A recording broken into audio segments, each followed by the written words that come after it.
Sino ba itong si Winston Ragos? Ito pong dating sundalo na napatay ng Police Quezon City, mga kaibigan. Eto, may kwento eh. Pagkatapos daw pong mananghalian, kasama ang kanyang bulag na tiyahin at dalawang pamangkin. Si Winston Ragos lumabas ng kanilang bahay noong pong Martes, April 21, para sa kanyang lagi nang ginagawa, bumili ng coke, uminom, soft drink, at manigarilyo. Pero hindi na siya bumalik ng bahay. Hindi siya nakabalik ng bahay.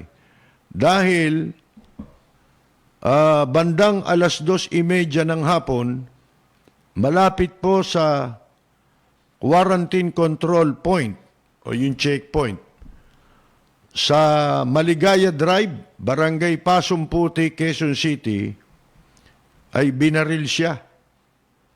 Walang awang binaril ng isang pulis. Pagkatapos na siya tila bubunot di umano o merong bubunutin sa kanyang sling bag. Yung bang dito yun, di ba? Yung parang belt bag din yun di ba? Sling bag. Mga kaibigan. Yun hong police, binaril siya. Si Master Sergeant, itong bumaril sa kanya. Si Master Basion Sergeant, Master Sergeant Daniel Florendo Jr., binaril siya ng 2 ulit. Yung pong tama, tumagos sa katawan nitong si Winston. Segundo lamang ang pagitan nung 2 tama na yun. Napagewang na si Winston ng ilang segundo bago siya bumagsak sa sahig. Isang babae na nakakita dun sa pangyayari ang sumigaw, dapat kinapkapan niyo muna. Diba? Maririnig ninyo yung bag, yun ang napansin ko Inagis niya yung bag niya Ang gaang ng bag Aba, nung nagpapaliwanag na sila doon sa ginawa nila, may baril na 38 daw Sipin, naku, luma na yan, 38. 38, lahat ng natokang 38 Diba? Bakit nakatutok sila ng baril in the first place? Diba? Wala namang, ang dami-dami nila, mga duwag Yun ang duwag. Mga kaibigan, sipin ninyo. Ang dami nilang pulis doon hindi ba karuwagan yan? Ginawa nila doon sa tao, yung ginagawa nila sa tukhang. Yun ang totoo dyan. Rumespondi raw, yung mga pulis, bago dalhin itong si Winston at saka yung kanyang bag at diniklara siyang patay 5:57 p.m. Ilang taon 33 years old lang Sipin ninyo yan. Sa interview mga kaibigan, ayon doon sa nanay nitong si Winston, yung mga tao ron, narinig naman ninyo sumisigaw Kasi kilala nila itong tao. At naniniwala sila na wala itong dalang baril. Masama na ba magdala ng bag ngayon? Lahat na ba na may dala ng bag ngayon, may lamang baril? Mga katwirang ano ito eh. Grade 1. Alin? Kung noong panahon ni Marcos, nangyari yan, ginawa yan ng pulis. Ewan ko kung hindi binalata ng buhay yan, ng mga sundalo. Ngayon na lang, wala na eh. Kaya nakakatakot to eh. Di ba yung mga pulis nung araw, takot na takot yan sa mga militar. Mga kaibigan, nung panahon ni Marcos. Nung nagpa-martial law si Marcos. Pero ngayon mo idideklara yung martial law, yan ang nakakatakot mangyari. Yun ang sinasabi natin dahilan. Irresponsable na marami dito. Katunayan mapapansin nyo dyan, ang mapapansin ninyong karakter ngayon ng mga pulis. Kaya yung mga yan kung itong sundalo, meron itong nakitaan nito ng mental disorder, marami sa pulis niyan. Kasi ang pulis makikita mo naman nagsisimula pa lang sa kadete. Puro katarantaduan ang pinapasok, di ba? Kaga-graduate pa lang, nagmamadali na magkapera. Mga kaibigan, gaano karami, sino ba sangkot sa droga? Di ba yung mga pulis? Hindi naman mga sundalo Mga kaibigan Kaya kung ngayon po may martial law, ganito klase ng mga pulis, nakakatakot. Kaya ako, wala na parang nangihinayang na ho tayo na bigyan pa ng benefit of the doubt ang ating kapulisan. Katulad nito, wala pang formal investigation whatsoever. Absuelto na sa kanilang mga pinuno Para bang gusto nilang palitawin na nananakot na sila Tinatakot nila, gusto nila mag-instill ng fear sa publiko. Hindi mo maganda yan. Baka bumaliktad yan. Baka magbunga yan ang hindi maganda. Alam nyo, natatandaan nyo ba ilang taon na nakakaraan yung Arab Spring? Huwag natin babaliwalain kung ang isang naapi,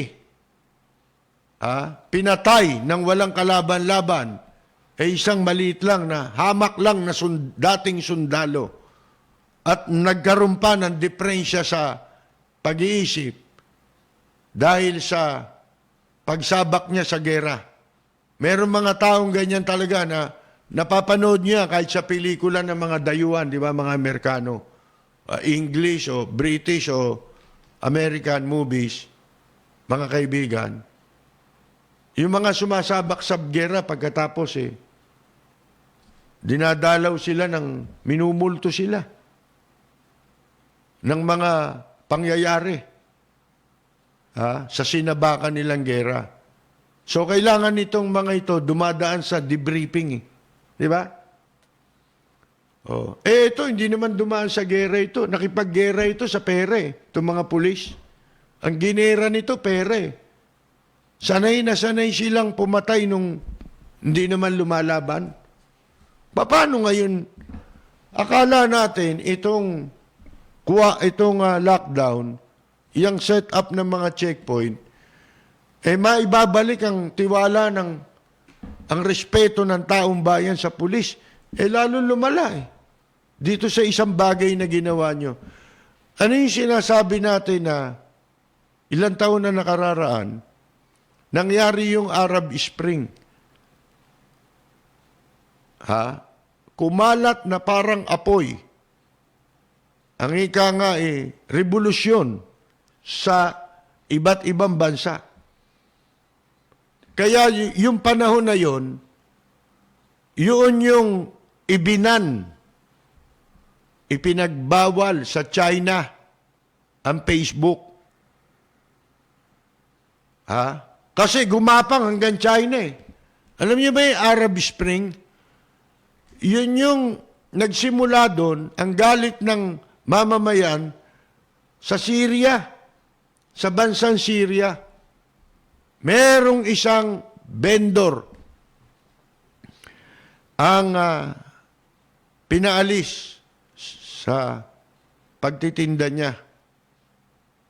Tapos, kinuha yung mga paninda niya. Mahirap lang yun eh. Kumbaga dito, sidewalk vendor. Illegal vendor. Minaltrato ng mga otoridad. Ang ginawa nitong tao, pumunta siya ron sa pinaka-city hall nila para makiusap na mabawi yung kanya mga paninda. Walang umintindi sa kanya eh. Hindi binalik sa kanya, sa madalit sabi. Alam niyo, ginawa nitong tao? Natatandaan niyo pa to eh. Binuhusan ng gasolina yung sarili niya. Nagsilab sa sarili. Ikinagalit yan ng mga mamamayan sa Syria. At nagsunura na bumagsak yung gobyerno ron, yung leader. Sumunod na yung ibang Arab countries. Kaya tinawag na Arab Spring eh. Mga kaibigan eh. Diyan umusbong eh. Nagkasunod-sunod, di ba? Egypt, bagsak ang gobyerno. Ang daming naapektuhan na tao dun sa pangyayaring yun. At ikinabahala yun ng bansang Tsekwa. Baka sumunod sa kanila kasi biglang lumakas ang panawagan ng tao. Huwag niyong gawin yan. Yan ang sinasabi natin eh. Ito yung pagkakataon na dapat ang gobyerno laging mahinahon. Di ba? Yung sinabi natin kay Roque, tinan mo, nagbago ng tono si Roque. Bumaba ang tono niya. Kasi yun ang tama eh. Hindi naman natin sinasabi ito dahil ayaw nga nating mangyari yan. Isip mo sa harap nitong problemang ito. Gagawa kayo ng isang bagay na pwedeng pagmulan ng kaguluhan o kaya ng galit ng tao. Sige, gaano kayo kahanda para pigilan mo yan? At hindi yan dapat mangyari. Sa bansa natin. Kasi karamihan ng Pinoy makulit. 100 milyon tayo mahigit na makukulit. Matitigas ang ulo. Pero hanggang doon lang yan. Mga kaibigan.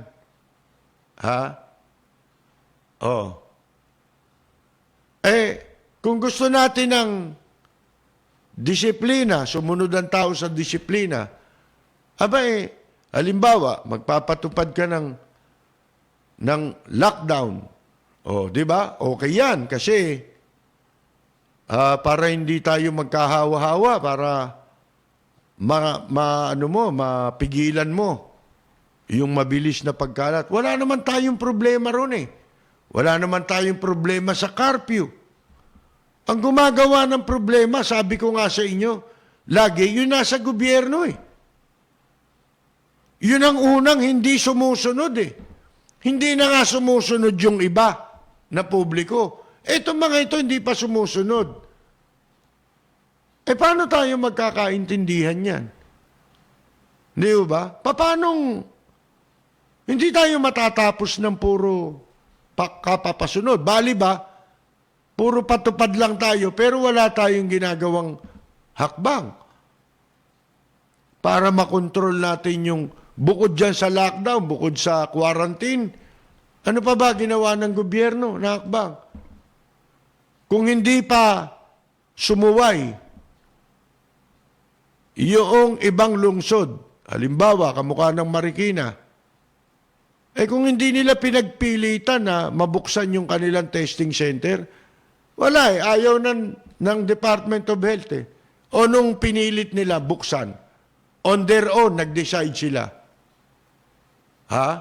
O di, wala naman nagawa yung DOH. At ang maganda pa, nagsunuran yung iba. ibang lungsod, nagsagawa na ngayon. Napasimula nila yung mass testing sa kanilang mga lugar. Yan ang hirap eh. Oh, mga kaibigan, kasi kung walang gagawin, kahit na isang taon mo i-lockdown yan, isang taon ka mag-quarantine, bisa nun. Magbibilang ka pa rin ng patay. Di ba? Isipin ninyo to, nakapanlulo mo kasi. Nakakabuhisit, mga kaibigan. Nakakawalang gana. Isipin mo, tayong lahat, may mga contribution tayong ginagawa para tayo manawagan ng pagkakaisa. Tapos itong mga nagpapatupad, yan ang nakakatakot ngayon. Pwede pala yan, sasabihin ng mga pulis. Pwede pala to.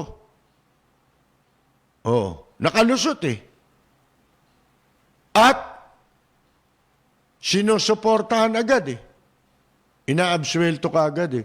Diyan nagsisimula, mga kaibigan. Sabi ko nga sa inyo noon, may nangyari, di ba? Yung sa kapatid ko noon eh. Sundalo. Hindi pinaligtas yun. Kaya lang nakaligtas yun. Pinatawad namin. Mga kaibigan. Yun lang ang dahilan. Meron pang isang nakaatraso sa amin noon eh. Anak ng mataas na opisyal dyan sa Central Bank of the Philippines eh. Pinagnakawan yung tatay ko eh ng attache case.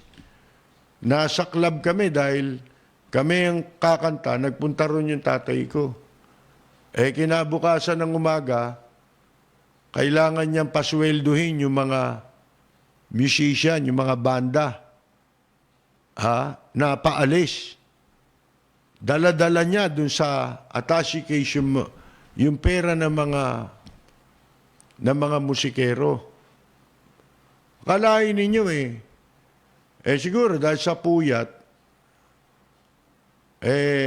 nag-pass out yung tatay ko doon sa pinakantahan naming nightclub. Nightclub yun. Yun ang kauna-unahang Japanese nightclub sa Pilipinas. Club talaga, may banda. Nag-pass out doon eh. Merong isang tao na sumalisi. Kinuha niya yung bag. Siguro, hindi alam nitong tao na halos lahat mula sa nagtatrabahong pangkaraniwang waiter, busboy, disc jockey, musician, hanggang sa may-ari, kilala kami lahat doon. Buong pamilya namin kilala ron. Dahil kaibigan namin, amo pero kaibigan namin, hindi kami tinuturing na tauhan, kundi itinuturing kaming kaibigan. At halos kapatid at turing sa amin nung may isa sa may-ari nun. Si nasirang Mario Papa. Kinikilala yan dyan sa Malate. Alam ba ninyo, to martial law to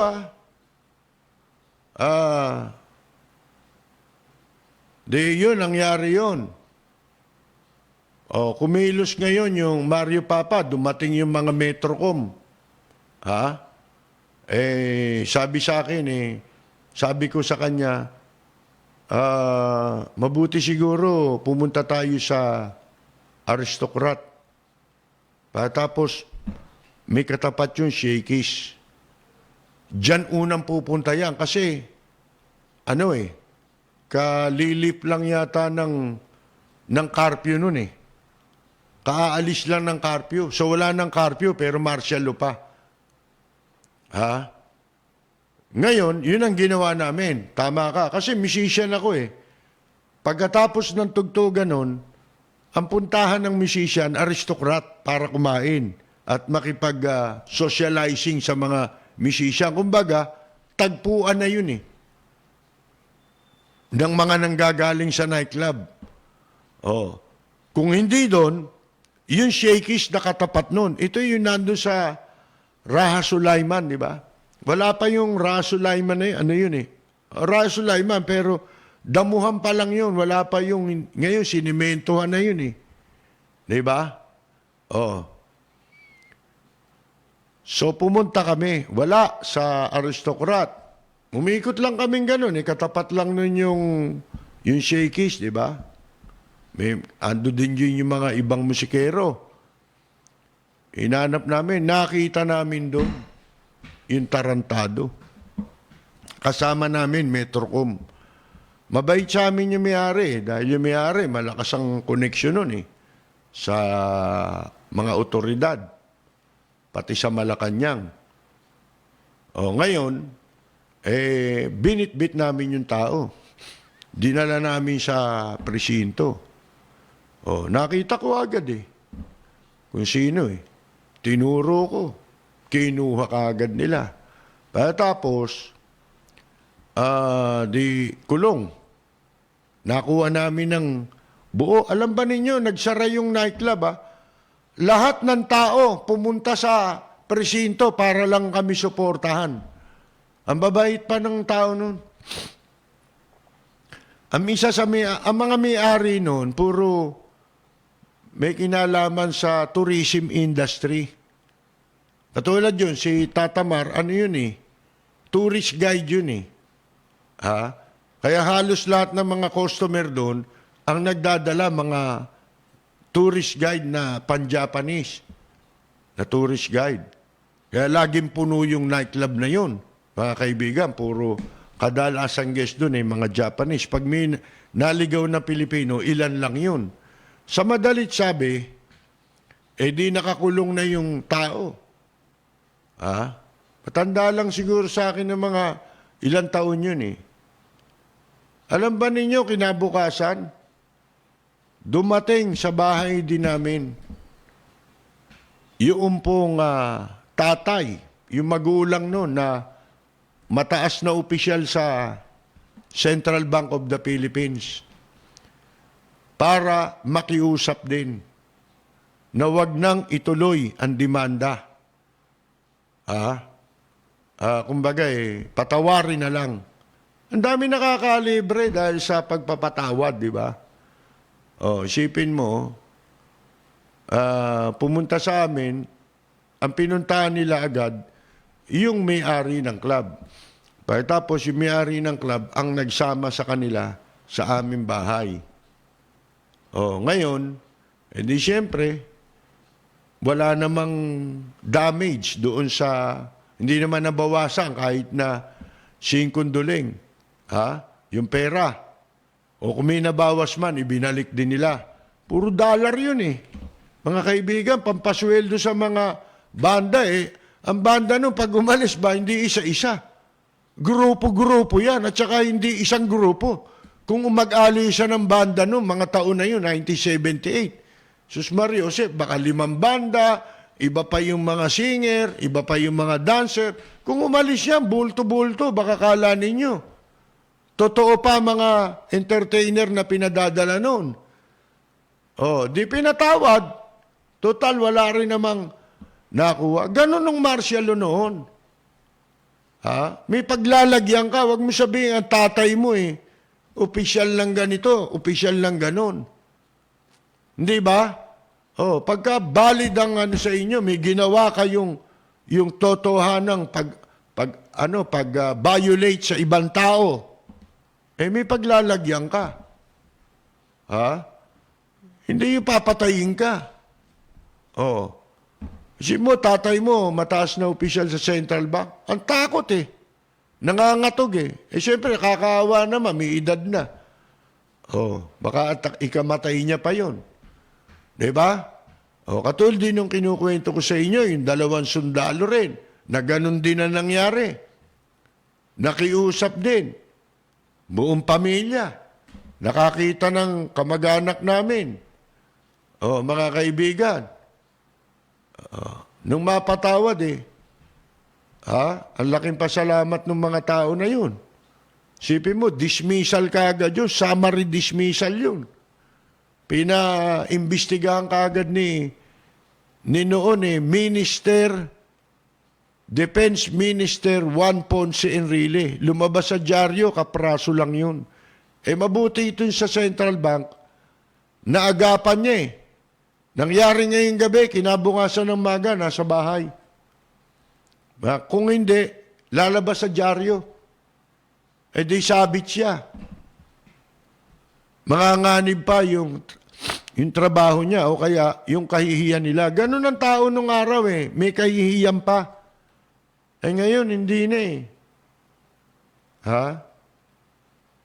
It's not what you know. Sabi nga, it's whom you know.